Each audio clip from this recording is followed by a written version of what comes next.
Charles, bonjour. Bonjour. Alors, dans un de vos derniers papiers, vous estimez qu'on est d'ores et déjà dans un marché baissier et vous appuyez votre argumentation sur un graphique qui vous sert un petit peu de boussole.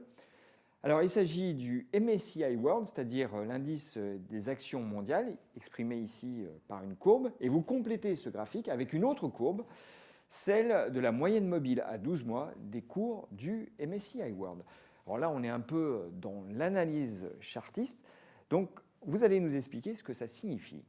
Oui, je ne suis pas du tout un chartiste, il y a un fondamentaliste, c'est moi, mais j'ai le plus profond respect pour les marchés, si vous voulez. Donc les marchés eux-mêmes, vous devez les regarder pour essayer de comprendre ce qu'ils vous disent. Vous voyez ce que je veux dire, c'est qu'ils vous envoient des messages quelque part, les marchés, c'est à vous de les déchiffrer, c'est pas toujours facile. Donc grosso modo, si vous avez gagné de l'argent en moyenne sur les 12 derniers mois, c'est qu'on est probablement dans une période haussière, vous voyez ce que je veux dire. Absolument. Mais si, en moyenne, sur les 12 derniers mois, vous perdez de l'argent, puisque le marché est en dessous de sa moyenne mobile, c'est-à-dire que si vous avez acheté de l'argent, acheté dans le marché à peu près n'importe quel moment dans les 12 derniers mois, aujourd'hui vous perdez, ça veut sans doute dire qu'il y a quelque chose qui ne marche pas très bien. Donc, la lecture du graphique est assez simple. C'est si la courbe du MSCI World est au-dessus de sa moyenne mobile 12 mois, ça veut dire qu'on a gagné de l'argent. Si elle est en dessous, ça veut dire qu'on est en train d'en perdre. On est en perdre. Et alors, ayant pas mal d'années d'expérience dans ce métier, j'ai remarqué que dans les comités d'investissement, la chose la plus difficile du monde, c'était d'arriver à une conclusion. Est-ce qu'on est dans un marché haussier ou dans un marché baissier, si vous voulez. C'est vrai que c'est la question à 100 000 euros. C'est la question à 100 000 euros et tout. Donc, je me suis dit tout simplement, ce qu'on va essayer de faire, c'est qu'on va essayer de trouver quelque chose qui évite toutes ces discussions. Et alors, c'est ce graphique? C'est ce graphique, parce que là, vous ne pouvez pas nier qu'on a perdu de l'argent depuis 12 mois. D'accord, mais est-ce qu'on va continuer à en perdre? Ça, on ne sait pas. Mais ce que je sais, c'est que toutes les grandes baisses où vous avez perdu beaucoup plus que ce que vous avez perdu les 12 mois se sont passées après qu'on ait cassé la moyenne mobile à 12 mois. C'est-à-dire que quand le marché, enfin quand la courbe du MSCI World croise par le bas celle de sa moyenne mobile, c'est un signal négatif. C'est un signal négatif. Alors, il y en a eu beaucoup depuis un certain nombre d'années, vous pouvez le faire n'importe quel marché, ça fonctionne assez bien. Mais ce qu'il y a de certain, c'est que de temps en temps, c'est un faux signal. Vous rentrez 1 ou 2% plus haut et tout. Mais toutes les baisses où vous avez perdu 50% ou plus ont été précédées par ce signal. Donc c'est un peu une façon de dire, bon, je ne sais pas trop, mais en tout cas, porter un casque et des bretelles, c'est peut-être une bonne idée, quoi. Oui, donc si je creuse ce que vous êtes en train de nous dire, c'est que ça n'a pas marché à tous les coups. Dans certains cas, vous avez été obligé de racheter le marché parce que vous aviez vendu et que finalement le marché, lui, s'est repris. Vous avez vendu, vous vendez, vous avez perdu 1 ou 2%. Mais que dans les cas où il s'est mis vraiment à dévaler la pente, là, vous étiez bien content d'avoir vendu. Vous étiez bien content d'avoir vendu. Donc vous payez une prime d'assurance de 2 ou 3%, une ou deux ou trois fois, et puis la quatrième, vous ne perdez pas 50%. Bon, d'accord. C'est un truc qui est bête et discipliné, mais pour gagner de l'argent dans les marchés, il faut être discipliné. C'est la seule façon, si vous avez des règles que vous suivez, et puis sinon... Donc là, en tout cas, le message, c'est prudence. Prudence, je crois qu'il y a à peu près un an, je vous avais dit, il y a des moments où il faut gagner de l'argent, il y a des moments où il ne faut pas en perdre. Et là, on est dans un moment où il ne faut pas perdre d'argent. Voilà, il faut pas perdre d'argent, jusqu'à plus ample informé. Mais alors, du coup, j'ai un peu extrapolé votre méthode, Oui. Et je l'ai répliqué avec le S&P 500. 500, oui. Alors ça marche assez bien aussi, mais là ce qu'on voit, c'est qu'on revient tester, donc le S&P 500 a été descendu sous sa moyenne mobile, mais là il revient tester comme s'il essayait de franchir par le haut. Est-ce que, on l'a évoqué plusieurs fois dans cette émission, mais le changement de pied, je vais vous interroger de la même façon que tous ceux qui vous ont précédé, est-ce que le changement de pied de la Fed, qui là se montre beaucoup plus attentif à la réaction des marchés, ne peut pas justement être le signal d'une fausse sortie par le bas? Tout à fait, c'est pas du tout impossible. Mais je crois que là, il faut essayer de faire un pas. Toute mon expérience des marchés baissiers, ça a été qu'on ne sait jamais pourquoi ils baissent jusqu'à environ 6 mois avant la fin. Vous voyez ce que je veux dire? C'est-à-dire que vous dites, mais qu'est-ce qu'il a baissé ce cornéo? Les nouvelles sont de bonne qualité, les profits sont pas si mal que ça, pourquoi ils baissent? Et puis vers 6 mois avant la fin, tout le monde se rend compte de la raison pour laquelle il a baissé. Alors, est-ce que vous la distinguez, la raison? Moi, je crois, ça fait un petit moment que j'en parle, mais je crois que si vous essayez de scinder le monde en trois zones, je ne vois pas de raison pour laquelle il y aurait un grand bear market en Asie, puisque la Chine a organisé le système monétaire asiatique, j'en ai peut-être parlé ici déjà.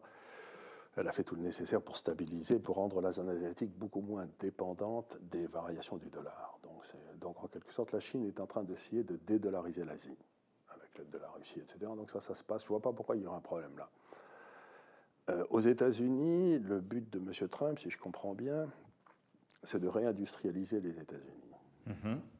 Et pour réindustrialiser les États-Unis, il avait deux solutions. Soit laisser tomber le dollar dans des proportions phénoménales pour que les gens se réinstallent aux États-Unis pour produire, ce qui est la façon classique, si j'ose dire. Et la deuxième, c'était de mettre des droits de douane en disant aux gens, si vous voulez produire aux États-Unis, si vous voulez vendre aux États-Unis, il faut que vous produisiez aux États-Unis, sans ça, vous paierez des droits de douane. C'est la deuxième méthode qui a été choisie. Donc là aussi, si vous voulez, je ne vois pas une raison profonde pour laquelle la rentabilité du capital investi devrait baisser aux États-Unis. Puisque ça fera baisser la rentabilité du capital investi des gars qui exportaient de l'extérieur vers les États-Unis. Mais aux États-Unis, la rentabilité du capital investi est maintenue artificiellement élevée par les droits de douane.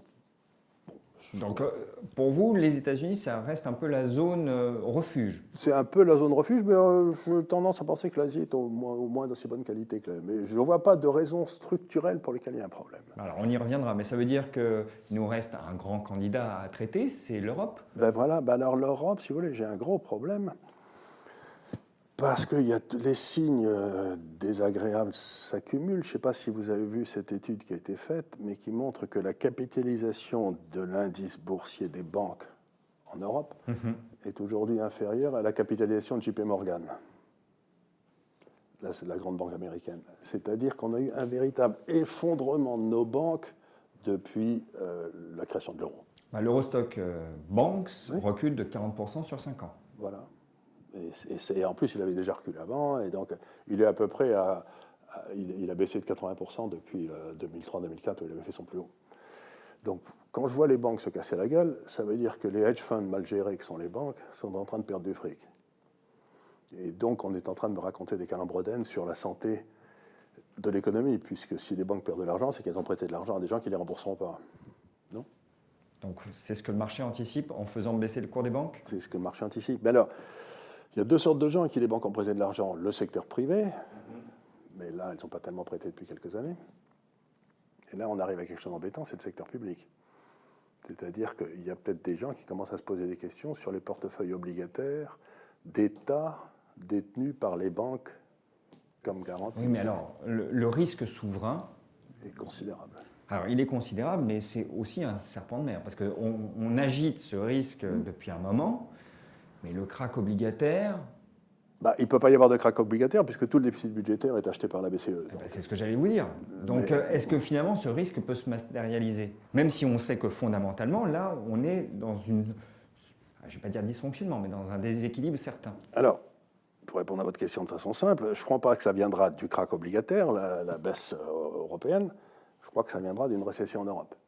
On sera rattrapé par le cycle. On sera rattrapé par le cycle, et en particulier d'une récession qui va toucher l'Allemagne. Alors là, il faut faire la jonction avec ce que vous venez de dire à propos des États-Unis ? Oui, d'abord, exactement. Ils vont avoir du mal à exporter. Les Allemands ont un excédent des comptes courants absolument grotesque à 9% de leur PIB, ce qui est insensé. C'est le plus gros excédent commercial de l'histoire de l'humanité, pour un pays. Mais en plus, qu'on le veuille ou non, cet excédent est quand même que dans les bagnoles. Beaucoup. Ou dans les machines à produire des bagnoles. Et il me semble que les voitures vont connaître un problème structurel dans les années qui viennent, c'est-à-dire que avec les voitures autonomes et tout, on aura besoin de 10 fois moins de voitures. Oui, c'est la révolution de la mobilité. C'est la révolution de la mobilité. Donc, s'il commence à y avoir une récession pour des raisons structurelles, vous pensez bien qu'à ce moment-là, la politique monétaire de la BCE n'a aucun impact. Et si l'Allemagne plonge en récession, je ne veux pas penser à ce qui va se passer en France et en Italie. Donc, pour moi, le cœur du bear market, s'il doit se produire, qui aura un impact sur les deux autres, les deux autres baisseront, mais là où ce sera le vrai désastre, c'est l'Europe, puisqu'on se retrouve avec plus aucune possibilité d'action. On n'a plus de possibilité budgétaire, plus d'accès monétaire, on ne peut plus rien faire. Alors, je sais bien les doutes que vous avez depuis toujours à l'égard de l'Europe. Surtout de l'euro. Et de l'euro, oui. Parce que je vous signale que les marchés européens qui ne sont pas dans l'euro c'est-à-dire la Suède, la Grande-Bretagne et la Suisse, font beaucoup mieux que les marchés européens. C'est un problème euro-Europe. Ce n'est pas un problème suédois, anglais ou suisse.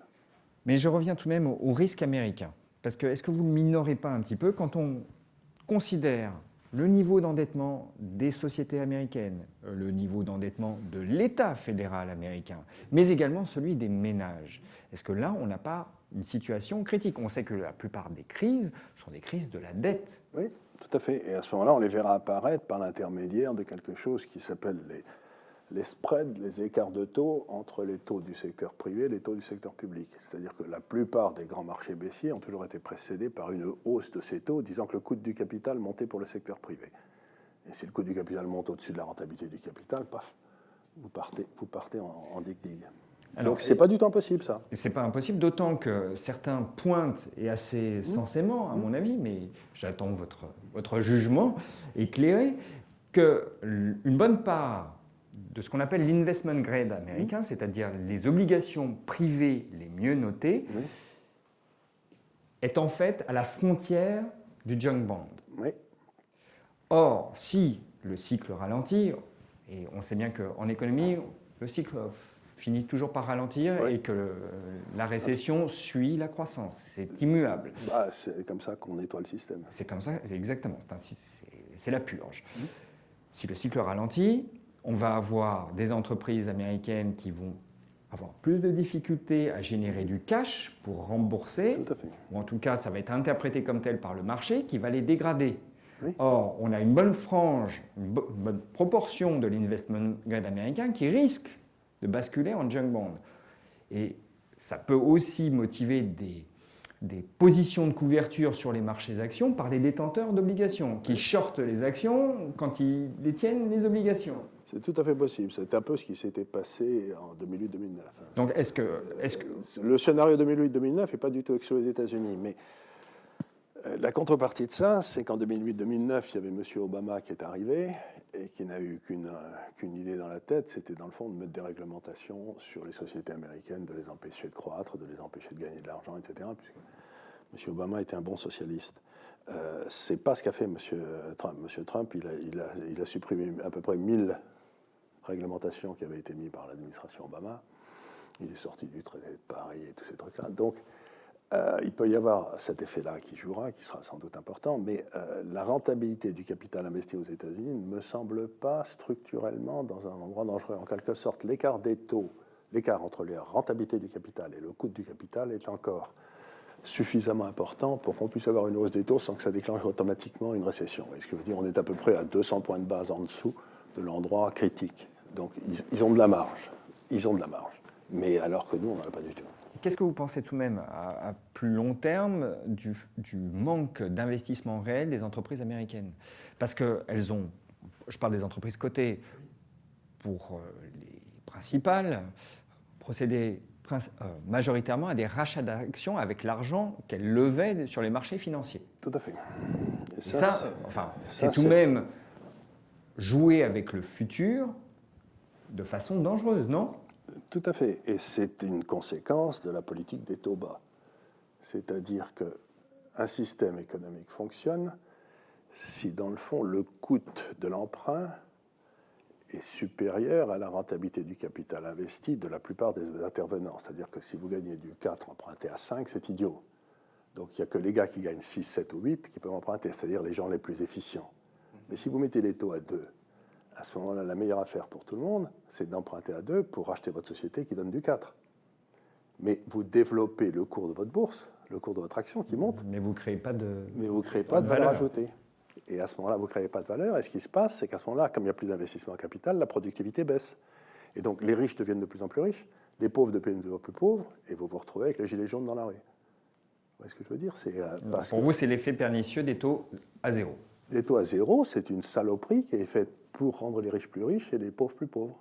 Pour les marchés? Pour les marchés, ça veut dire que, encore ça va une se fois... traduire comment, in fine? Ben moi, si vous voulez, je vois à terme, vous savez, si quelqu'un pouvait faire des prévisions, ça se saurait.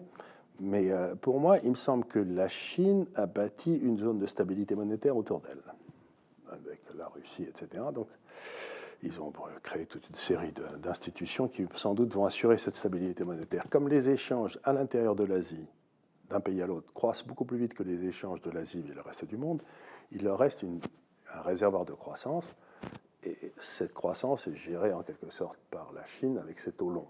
Ce qui s'est passé, c'est que le marché, la monnaie chinoise a baissé, par exemple, au début de l'année dernière, mais que pour la première fois dans l'histoire d'un pays émergent, la monnaie a baissé et les taux ont baissé en Chine. D'habitude, quand les monnaies baissent, les taux montent, si vous voulez. Et là, ça voulait dire que les Chinois organisaient la baisse du coût du capital en Asie. Et en même temps, on faisait baisser le taux de change. C'était très malin de leur part. Donc, je ne fais pas beaucoup de soucis pour l'Asie. Elle sera stable, elle prendra des claques s'il y a un gros problème quelque part. Les États-Unis, je ne me fais pas beaucoup de soucis parce que la rentabilité du capital investi reste très forte, encore qu'on veuille ou non. Donc, à partir du moment où le coût de l'argent est à un niveau normal, ils vont se mettre à réinvestir, surtout si la demande locale reste forte. Je ne vois pas pourquoi elle ne le resterait pas. Là, encore une fois, où j'ai un vrai problème, c'est que la rentabilité du capital investi est faible en Europe et qu'on a des contraintes, justement, de l'euro, etc., et qu'on est dans tous les mauvais secteurs. On est dans la bagnole, on est dans... Alors, je fais une exception pour la Bourse de Paris, où il y a quand même un certain nombre de très grandes sociétés qui ont bien compris ce qui se passait en Europe et qui sont barrées il y a longtemps. Vous voyez ce que je veux dire? Qui sont cotées à Paris. Qui sont diversifiés internationalement. Qui sont diversifiés et qui produisent loin. Le drame de l'Allemagne, c'est qu'elle est très internationale, mais qu'elle produit localement et elle exporte. La beauté des sociétés françaises, je suis toujours Air Liquide parce que j'y connais rien, mais c'est une très bonne société, c'est qu'elle produit partout, qu'elle vend partout. Donc elle n'est pas sensible à la zone géographique France, en quelque sorte. Bon, elle a son siège En ici, tout cas, marginalement, par rapport au reste de l'activité. C'est-à-dire qu'elle est beaucoup moins... S'il y a un écroulement de la croissance en Europe, un gros problème social, politique, j'en sais rien, ça fera un coup dur pour Air Liquide, mais ils seront là dans 20 ans. On arrive au terme de cette émission, Charles. Donc, le message, c'est prudence. Aujourd'hui, il y a plus à perdre qu'à gagner. Et donc, il vaut mieux savoir patienter. Il vaut mieux savoir patienter. Et si vous devez être quelque part, ne soyez pas à l'endroit où il y aura le cœur du cyclone. Ce que je veux dire, c'est essayer de vous mettre le plus loin possible dans des endroits où... Donc, placez vos actifs plutôt en Asie, si on a bien compris, et plutôt aux États-Unis. Plutôt aux États-Unis, en Asie, et puis attendez. Charles, merci. Mais je vous en prie.